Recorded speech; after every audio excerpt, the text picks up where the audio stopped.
घर में धन टिकता नहीं, लक्ष्मी आती है पर ठहरती नहीं, तो रविवार को ये उपाय कर लो। सुपारी, थोड़े चावल और गुलाब का फूल शिवलिंग पर चढ़ाओ और बोलो, हे शिव कृपा बरसा दो, दरिद्रता हटा दो, धन की वर्षा, लक्ष्मी का वास और घर में शांति। आप सूर्य को अर्घ देना प्रारंभ करिए।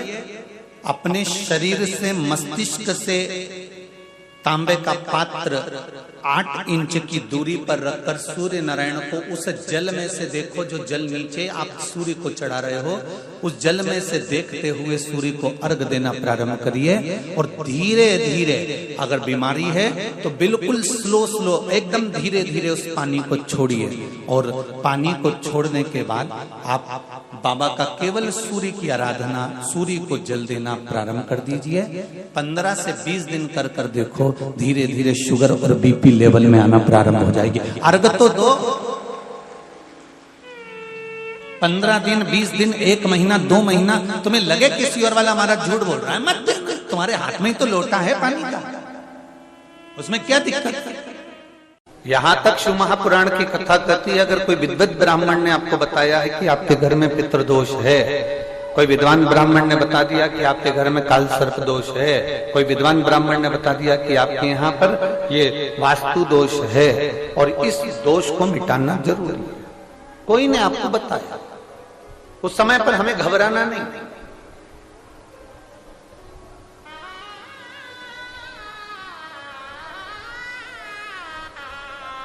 उस समय में घबराने का क्रम नहीं है। कहते हैं पीपल का जो जल झड़ता है पीपल के वृक्ष से, आप लोगों ने कभी देखा है कि नहीं देखा, वो हमको नहीं मालूम।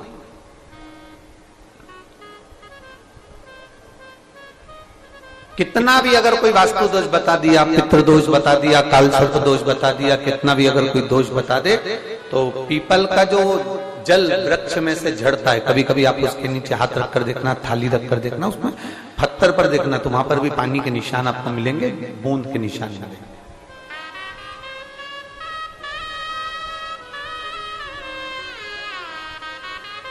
मात्र उस पीपल के वृक्ष के जल की एक बिंदी, एकमात्र बिंदी,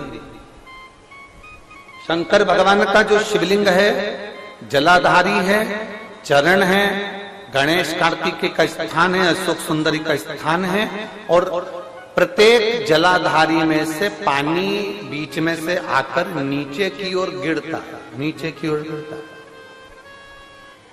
आप लोगों के स्मरण में हमने पहले भी बताया कि राइट में किसका स्थान है?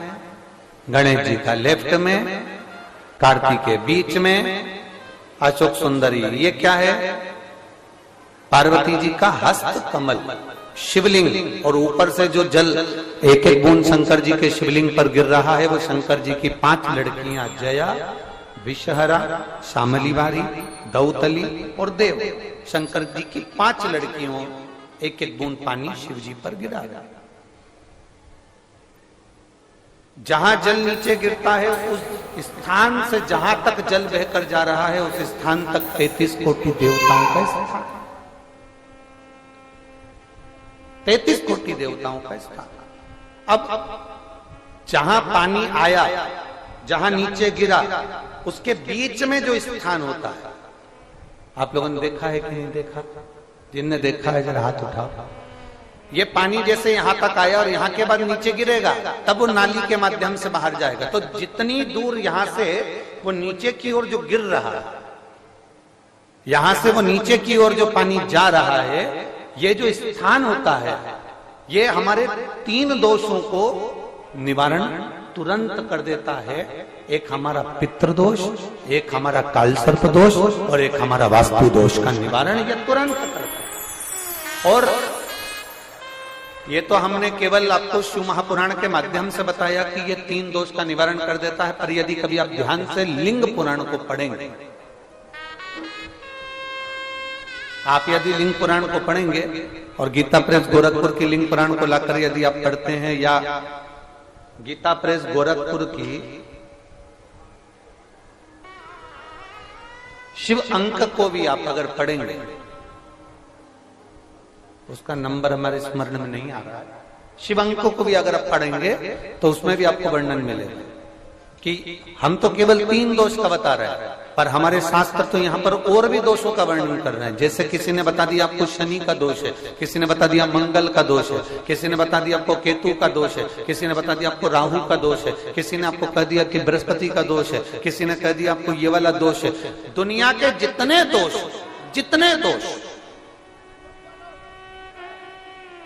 पीपल के वृक्ष के झड़ता हुआ जल की एक बूंद का स्पर्श, भले वो सूख गई हो, उसका एक स्पर्श मात्र जहां पानी नीचे की ओर गिर रहा है, उतनी परिधि, उतनी जगह के बीच में जहां से पानी गिरता है, बस उस स्थान पर अगर वो उंगली अपना नाम और गोत्र का स्मरण कर कर भी लगा दी जाए और एक लोटा जल चढ़ा दिया जाए, तो ये जितने दुनिया के दोष हैं वो अपने आप समाप्त हो ही जाते हैं। शंकर की भक्ति का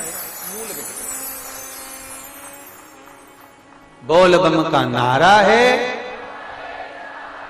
और अच्छे से समझ लो, जरा ध्यान में आ जाए आप लोगों के, नहीं तो गलत कर बैठो तो बहुत स्मरण रखिएगा। शिवलिंग जलाधारी में से पानी बहता है, नीचे की ओर जाता है। जितना मोटा शिवलिंग की ये जलाधारी होती है, उसमें से पानी जहां नीचे गिरता है, जितनी भी मोटी हो, उसमें कहीं पर भी आप बिंदी लगा सकते, कहीं उस स्थान पर आप कहीं पर भी उस बिंदी को लगा सकते।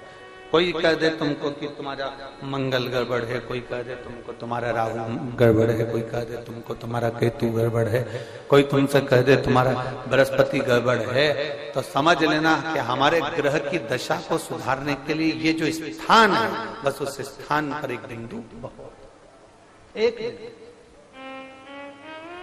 अब आज के जमाने में आपने देखा होगा, जब से आप शंकर जी को जल चढ़ाना प्रारंभ करें, जब से आपने शिव महापुराण की कथा सुनना प्रारंभ करी, तब से आपने सुना होगा कि कोई भी अब ज्यादा आपको सुनने को नहीं मिलता कि वास्तु दोष हो गया, कि पितृदोष हो गया, कि कालसर्प दोष हो गया। इसके पहले का जो समय था, उस समय किसी को भी पत्रिका दिखाओ, किसी के पास भी जाओ, वास्तु दोष, कालसर्प दोष, पितृदोष, ये सारे दोष चलते रहते थे। पर तुमने जो एक लोटा जल शंकर भगवान को समर्पित करा, तुम्हारा चढ़ा हुआ जल उसी स्थान से नीचे गिर रहा है जहां हमने बिंदी लगाने का बताया, वहां से नीचे गिर रहा है, तो तुम्हारा दोष जल चढ़ाते चढ़ाते अपने आप वो दोष समाप्त होता चलेगा।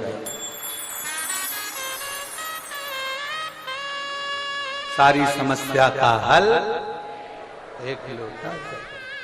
आप जो भगवान शंकर को समर्पित कर रहे हैं, आप भगवान शिव को जो दे रहे हैं, उसमें एक मूलता का भाव प्रकट कर। बहुत ध्यान देना। कई लोग पूछते हैं महाराज जी क्या घर में शंकर जी का शिवलिंग रख सकते हैं? रख सकते हो, मना नहीं है। जिसके घर में शंकर का शिवलिंग रहता है, उसके घर में कभी बड़ा रोग प्रवेश नहीं करता। शंकर का शिवलिंग हो, पर शिवलिंग का भी प्रमाण है साथ।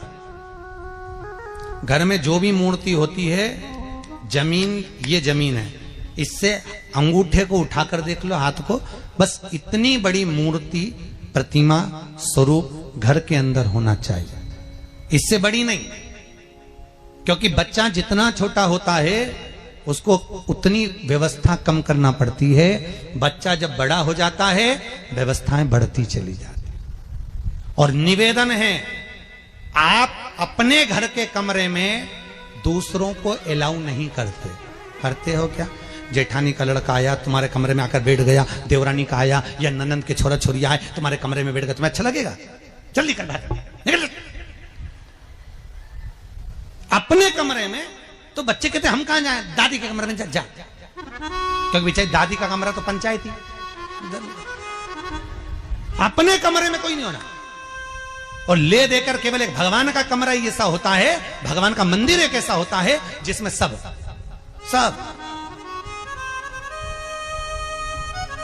तीर्थ करने गई। कहां? रामेश्वर। गणेश जी भगवान शंकर से बोले पिताजी फिर तीर्थ गई है। शंकर जी बोले बेटा खसक के बैठ जा, पकड़ के लाती होगी। तीर्थ गई, वहां से रामेश्वर जी को ले आई, फिर बद्रीनाथ गई, वहां से पकड़ लाई, द्वारका गई, वहां से ले आई। इतना सारा देवी देवता एक ही मंदिर में, सारा पितर देव, ये देव वो देव, सब सब बैठा, बेचारा ऐसा खसकाया बैठा, इतना सा तो मंदिर, उसमें भी ऐसा फंसाया बैठा, और उसी में पानी का लोटा, उसी में जल सब रख गई, और मालूम पड़े वो लोटा भी लुढ़क गया, सब गीला हो गए। गणेश जी ने कहा पिताजी पूरे गीला हो गए। शंकर भगवान बोले बेटा अब तो आरती करके गई, कल ही आएगी, अब तो गई। और सुबह से आई, इतनी सी शक्कर लिए, इतनी सी कटोरी में, और आरती भी कर रही शक्कर धर के, और दिया हाथ में, और इधर हाथ में घंटी, तन मन धन सब कुछ तेरा, मुंह से बोल रही तेरा, ऊपर से दिखा रही ठेंगा, समझना मत ही तेरा, समझना नहीं तेरा। पहले के लोग घंटी बजाते थे, अंगूठा नीचे रखते थे, आज के जमाने में तन मन धन सब कुछ तेरा, समझ लो। भगवान भी कहे का फंस, इतनी सी शक्कर, और सब भगवान के सामने एक इतनी सी शक्कर धर दी। गणेश जी के मैं खाऊं, राम जी के मैं खाऊं, हनुमान जी के मैं खाऊं, सब झगड़ रहा है। इतने में सब झगड़ रहे, तो इन्होंने विचार करा, इनने खाने के चक्कर में अपनी किचकिच कराई, अब की बार ये किचन में जाओ तो अपन भी किचकिच कराओ। अब सारे पंडितों से पूछती फिर रही, महाराज घर में शांति नहीं, घर में शांति नहीं। अब महाराज जी के कहीं मालूम कि क्यों शांति नहीं, जब देवताओं का किचकिच कराएगी तो तुझे कौन छोड़ेगा, जकर किचकिच भगवान। और बचा कुचा था तो वो दिवाली दशहरा आया, जन्माष्टमी आई, इतना सारा भगवान के थाली में रख के अचार लेके नटखंडे बैठ गई, आज तो जन्माष्टमी है। और बच्चा कुचा तो पाउडर लिए कौन सा पीताम्बरी, उससे झगड़ते, ऐसा रगड़ूंगी पूरा साफ हो जाएगा। और जन्माष्टमी के दिन ऐसा रगड़ा, भगवान कह रहे राधा आज मेरा जन्मदिन और ये मुझे घस रही। भगवान बोले अब घस लेने दे। राधा जी बोली कोई बात नहीं, बाद में मैं उपटन लगा दूंगी प्रभु, अब इसका जन्मदिन आने दे, जैसी करनी वैसी भरनी। अब खुद का जन्मदिन आया, शादी की सालगिरह आई, पति के साथ जा रही थी मंदिर में दर्शन करने, स्पीड ब्रेकर पे से एसी फिकाई, सब दूर से घस आई। 4 दिन तक हॉस्पिटल में पड़ी रही, सब मिलने आए, जीजी कैसे हो गया मेरा, तो बताओ मंदिर जा रही थी और घिसा गई। भगवान बोले तूने मेरे जन्मदिन पे घसा, तेरे जन्मदिन में मैंने घसा, हिसाब बना, और घस ले क्यों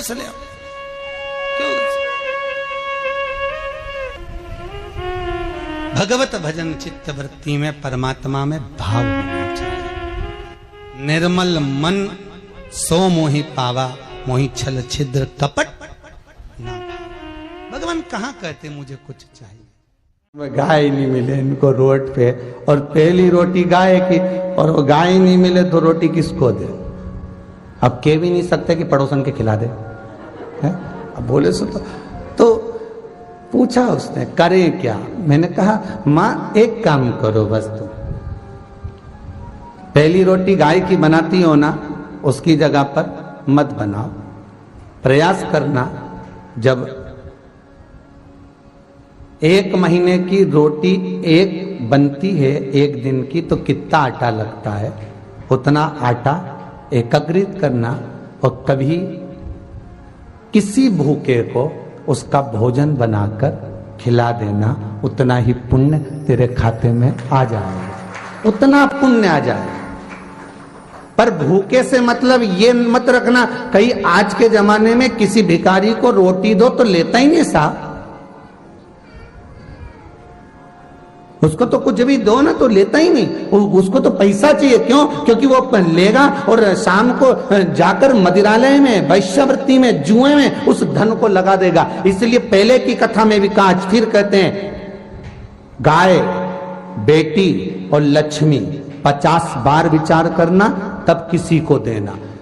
गाय देने से पहले विचार करो कि जिस ब्राह्मण को दे रहे हैं वो संभाल कर रख रहा है, अच्छे से खिलाएगा पिलाएगा, नहीं तो मालूम पड़े गाय दूध देना बंद कर दे, वो बेच दे, बेचते बेचते कसाई के हाथ में चली जाए, और जब कसाई उस गाय को काटे तो जिसने दान करा उसको दोष लगेगा। बेटी का विवाह करने से पहले 50 बार विचार करो, जिस लड़के के साथ बेटी ब्याह रहे हो ये अच्छा है नहीं है, खाने पीने में तो नहीं है, परिवार कैसा है। भले ज्यादा करोड़पति का घर नहीं देखना, पर लड़का ऐसा देखना जो अपनी बेटी को आनंद में रख सके, मीठी वाणी बोल सके।